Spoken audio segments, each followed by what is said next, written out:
So many times we feel like there needs to be a change, that something needs to shift, but we don't know. We don't know who, we don't know how, we don't know why, we don't have any answers. Today's episode, we're diving into how to know when it's time to pivot. Let's do this. Hey, and welcome to the Full Weight of Joy podcast, the podcast for women who are done stressing about the weight of the world, of expectations and settling for status quo, and ready to step into the full weight of joy. Joy in the journey, whether up or down, joy through the life's challenges, and joy in loving your life right where you are, even though sometimes we feel like chucking it all and moving to Bali. It's for women who are ready to step into who God called them to be. He chose you to be in this world. He created you for a specific purpose. God called us to be the light on a hill, and by embracing who you are and whose you are, you can stand on that hill and shine. The best part, when you're standing next to another woman who's also on the journey, the world gets brighter. My name is Tami. I'm your host and a master certified life coach and a trained therapist. For over a decade, I've been helping women do just that. Step into who they're called to be and shine. Are you ready, friend, to start your journey? Let's do this.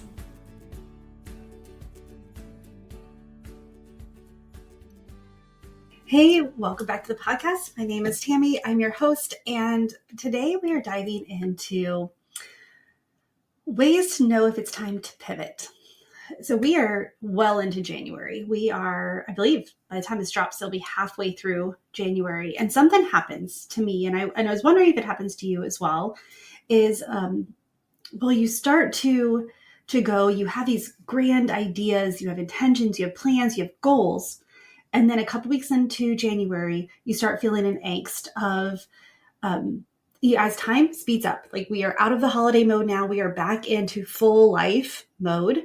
And with that is all the sports, all the work obligations, all the church obligations, all the things that we have to do in our normal life, all the things we get to do in our normal life, and all the things we love to do in our normal life. So none of it is bad. And we start to feel that pressure of, did we waste our holiday season? We should have rested more? Or we start to feel guilty about how we used our time. And then we start to feel shame about how we're using our time. And we just build up this whole picture, this story in our head of discontentment, of angst, or of the feeling of I'm not doing enough to make the changes that I want. And so I wanted to talk today a little bit about, how do we know if we need to pivot? What does it even mean, like, to pivot, to change? Because we will, and give you some grace in that, and give myself some grace in that, because we don't know what outcomes. We don't know what comes at the end of the rainbow. We don't know what comes at the end of the path. We have an idea of what outcomes we want. We have an idea of, when we set goals, what target are we trying to hit? But a lot of times we don't know what the end result is until we get there. And there's so many factors in that. But there's things that we can do, and we can start searching. We can start going on this path towards change, towards a goal, an intention, a vision, whatever it may be. We can start heading towards that path, and we can be strongly on it. And then we can get some discontent, or we can feel like something's not right. And maybe something we really wanted, we realize that we don't, or that it needs to shift. The direction we're going is not actually getting us what we want. It's putting us in an area where we're trying to avoid, or we don't need in the first place. And so that's what I wanted to talk about today, is how do we know when it's time to pivot? Sometimes we get these ideas, and we have a strong why, and we go for it. We're like, no matter what, we're going to go. We're going to do it. We're going to see it through because that's what I've decided, and you're going to push through, and which is great. There's many times that I have to tell myself that, no, you're going to do this no matter what, because you need to. Like, this is something you need to realize, whether it's a habit that I want to add, or a skill that I'm trying to learn, or whatever it is. Sometimes you just have to put your head down and plow through. That's not always the case. And we need to know, we need to understand, and we need to be able to recognize when we put our head down and just plow through, and when we have to give ourselves the grace and the ability to pivot, to shift. And I know, I know that many of you who are listening to this podcast, the pivot, every time I hear pivot, I think of Friends episode where Ross is yelling pivot, and they're trying to put a sofa up the stairs. Are you trying to push the sofa up the stairs, and where there's no room? You can yell pivot all you want, but you can't really shift or change, make those big changes. Well, the good thing is that you don't have to make a giant change in order to make a pivot. You don't have to chuck everything. You don't have to, and I'm not gonna ever, and I won't say never. It'll be very rare if I ever say, yeah, you just need to scratch everything and start over, because I don't believe that. I believe that we can make small shifts, and it's not even practical to be like, sorry, I'm out of here. I'm going to quit my work, quit my family, quit my life, and just start anew. Do you even want that? I don't want that. I know that even in my darkest moments, there's still a glimmer, and there's still something that I want to hold on to. So I really won't say you need to drop everything and turn courses. And know that even with a giant ship can get off like 1 degree shift within a couple of miles down, or a couple of like an hour, they're miles away from their intended destination. With 1 degree shift, they're changing their course. And you can do that too with 1 degree change. And so as we go, and this, I recorded this already.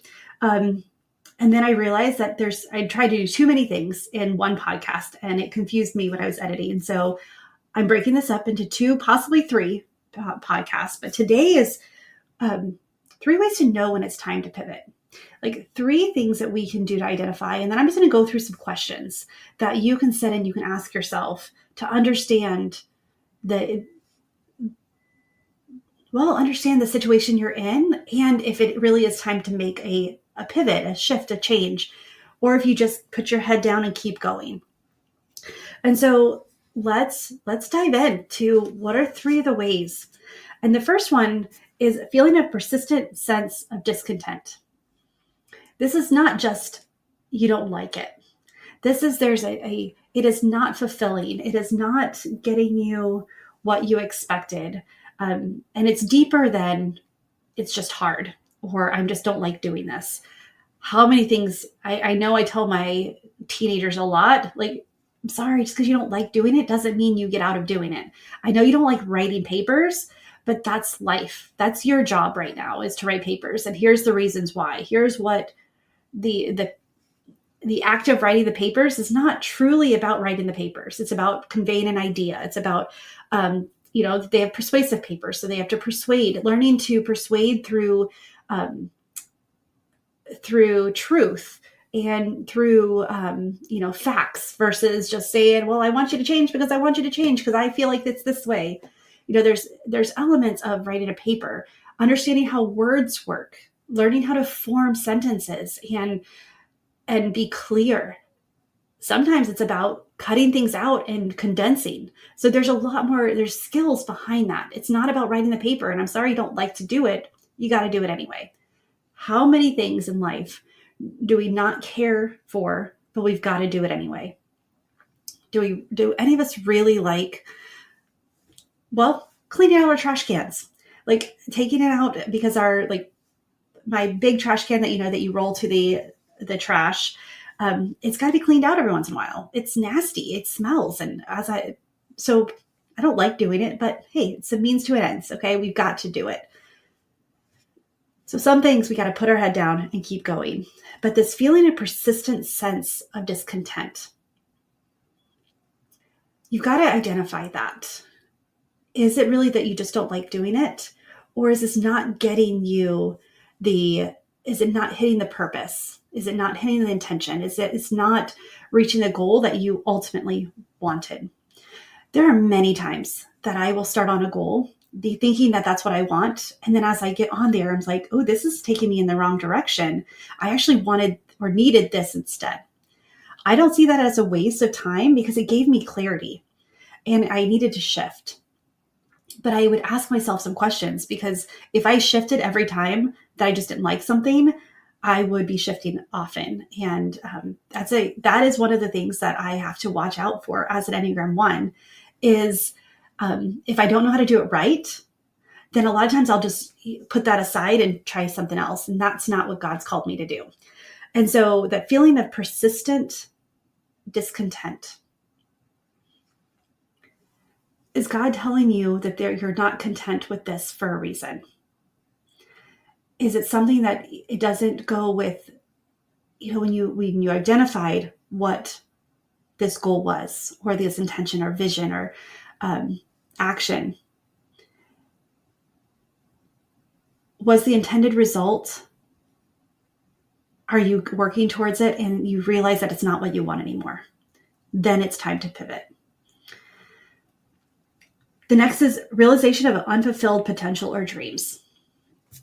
And when we start to get in our heart that there's something more for us, we realize that there's something deep in our dreams that we're not fulfilling, that we're not answering to, that something that God has put on our heart that we're not being obedient in. And I've spent, over the last couple of years, I've spent a lot of time in San Diego. I'm a mountain girl. I love mountains. I love lakes. I love trees. I love log cabins. I have recently gained a new respect for beaches, for the ocean. And I was sitting in and trying to understand why. Why is it that because I have this vision, I would love to have a house overlooking water. Most of the time it is overlooking a lake. And I wondered why. Part of it is because I don't like sand. It gets everywhere. It's hard to get off. I don't like it in my toes. I don't like it in my shoes. I just don't like sand. And so if I achieved my vision of having a beautiful house overlooking the ocean, I would probably never go down to the water. I would just stay looking at it. And so it's like, does that even make sense for me? What do I want? Well, I wanted that calm. I wanted to see the vastness. I love looking at water and just how it moves. And then I got deeper in that and I asked myself, okay, why lakes versus the ocean? Why do you not care about the ocean very much? Has a lot to do with sand. I'm just going to tell you right there. But I realized that with a lake, there's boundaries. There's a set of rules that the lake waters and animals and wildlife follow. There's an order that's visible. Whereas with the ocean, it's not. Of course there's rules that it follows and there's boundaries, but they're not seen boundaries. I like seeing my boundaries. And that's one of the things that was an unfulfilled realization. That's unfulfilled dream, is I needed to get away from the boundaries that I put myself in. The boundaries and the rules that have served me, but are not serving me now. And so that's one of the things that I had to do when I was looking at, is it time to make a change? With the ocean, you can't see. It just goes on and goes on. And you see, that's why I can see why people thought the earth was flat, because you look at it and it looks like it drops off. And the other thing with oceans is that one moment it can be calm and just, consistent lapping of the waves. And the next, as the tide changes, as underneath swirls, they get more chaotic and more, rapid and inconsistent. And so it's harder to find order in the ocean. And so as I'm overlooking the ocean, I realize why. And now at that moment, it's like, okay, Tami, you're ready to set down some of those boundaries that you created. It's time to pivot and not be so comfortable, because in order, there's comfort. And God did not call us to a comfortable life. And so when you look at this unfulfilled potential or dreams, you get to look and get curious about why it's on your heart. What about it is being unfulfilled or unrealized? And why are you realizing it now? And then the third way is, has there been a shift in your core values or your priorities? And maybe the shift is you recognize that you're not living into them, that something that's important to you, that you have not made your choices based on. The exercise of sitting down and writing out your core values and what's really important to you is one that's life changing. We take for granted that we know what our core values are. We take for granted that we know our priorities and that we just make decisions based on them.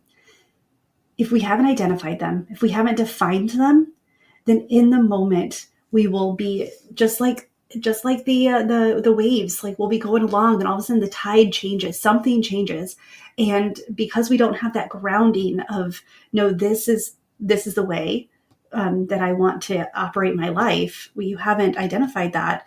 You shift and you go with the tide, and that's a dangerous place to be. The tide is not a good way to run our lives. We've got to make some choices and put some boundaries up. And so, and I'll talk more about that in the next podcast. But before I go today, I wanted to, as you're listening to these three things, the feeling of a persistent sense of discontent, the realization of an unfulfilled potential or a dream, something that God's placed on your heart that you're not walking in obedience with, or a shift in your core values and priorities, or maybe it's something that it's time to identify your core values and your priorities. These are some questions that you can ask yourself. These are some questions that you can sit and get curious, no judgment. There's many times that we know the answer that we are looking for, but because there's some guilt or shame attached to it, or we feel like it's not acceptable, we hide it deep in our heart, and that's not where it needs to stay. So when you ask yourself these questions, give yourself space and be open to what is discovered. Be open. Just because you think it doesn't mean it's true. Remember, a belief is a thought paired with an emotion thought over time. So just because you have that belief doesn't mean it's true. It also doesn't mean it's true now. It may have been true before, but you can shift and change and it will be okay. And so when you ask yourself these questions, get quiet, write them out. I encourage you to write things on pen and paper. The great thing about pen and paper is that if you want to destroy it, it can never be seen the light again. Like, you can destroy, you can trash it, you can rip it, you can do whatever you want to get rid of it. Whereas if it's on the computer, on your phone, it's never really gone. Another thing is it does something different to your brain. It hits differently when you write it out. So give yourself time to answer these questions. What is your heart telling you? What is deep inside, and what is that stirring that you're feeling? How is this pivot? How is this change, this desire that you have? How is it different from your current situation? What is different about it? How does it feel? How does it look? Taste? How does it hear? Like, sound, not hear. How does it hear? How does it sound? Like, get curious. Ask yourself, like, bring in the five senses. What's different? And go deeper than it just, well, I will have this job and I want that job, or I will pair it this way and I want to pair it that way. Like, go deeper and to see, okay, what makes it different? So what has stopped you in the past from pursuing this? One thing that I've learned is that when I have this deep sense to pivot, it's typically not something new. It's something been on my heart for a long time. It's been something that it's been stewing and brewing, and I've allowed myself to, like, put it aside to, for whatever is important in the moment. And so why, like, what has stopped you in the past from pursuing this? Is it time? Is it resources? Is it talents? Is it skills? Is it opportunities? Is it doing what you had to do in the moment? Again, give yourself some grace. I really do believe we do the best we can with what we have. So this question is not to make you feel like, oh man, I'm such a loser. I haven't done this already. It's more to understand why. Okay, well, it's because I didn't have the resources, or I didn't have the support. I didn't have the accountability. I didn't have the clearer vision or the picture of what I really wanted. I didn't define it. Those are the things that I want you to explore. What is stopping you now? What is getting in the way of you making a change?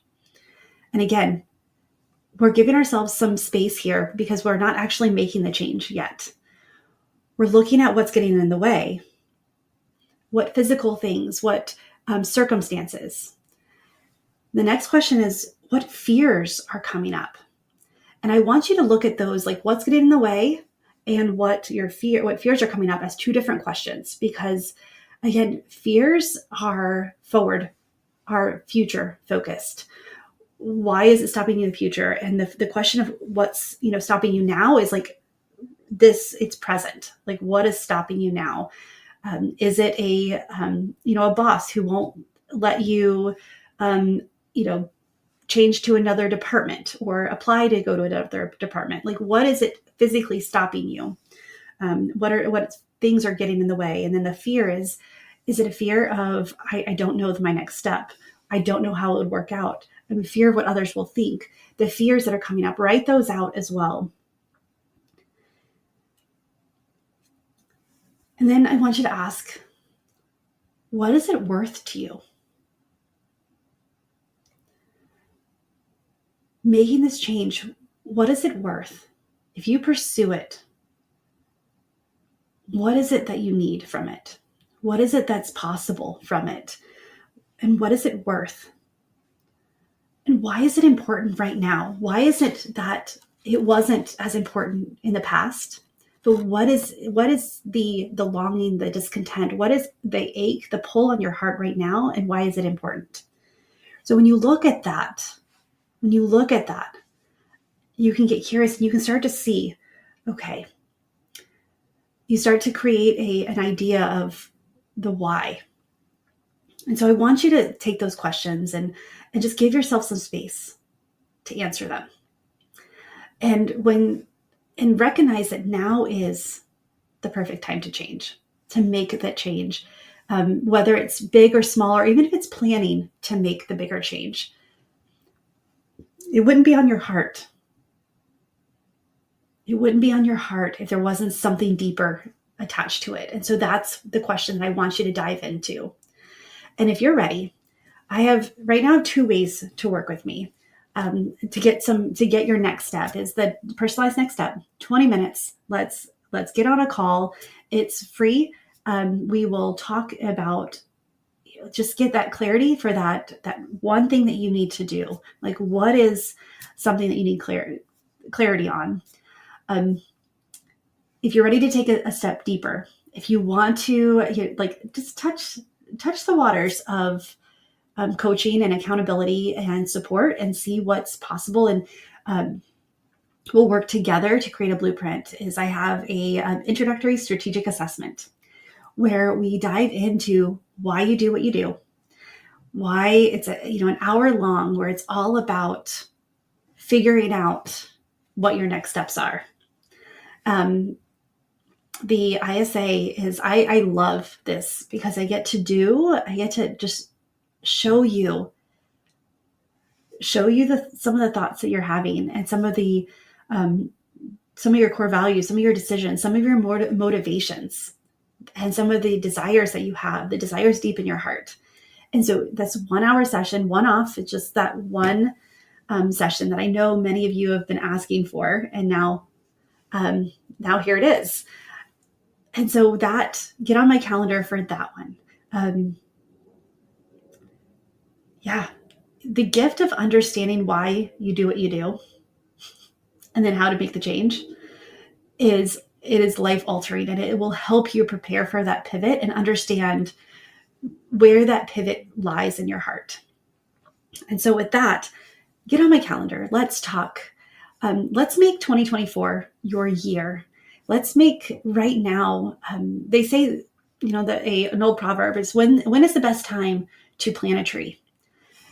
And it's 5 years ago. The second best time is right now. Like, how long have you been thinking about making this change? Wanting something more to make a bigger impact right where you are. Stepping into how long have you wanted to truly know your calling, your purpose, who God created you to be? How much longer do you want to wait to discover that? Because that's what we can get done. That is where we can go, and with accountability. And this is where I guide people. This is what I have become obsessed with, is understanding, and I can use my gifts that God has given me to help you and guide you. And it's really as simple as that. So with that, friend, get on my calendar. Let's chat. Let's talk. Let's do this together. Let's not waste another year longing to make a change and realize your dreams and potential and really make the impact. Be who you want to be today.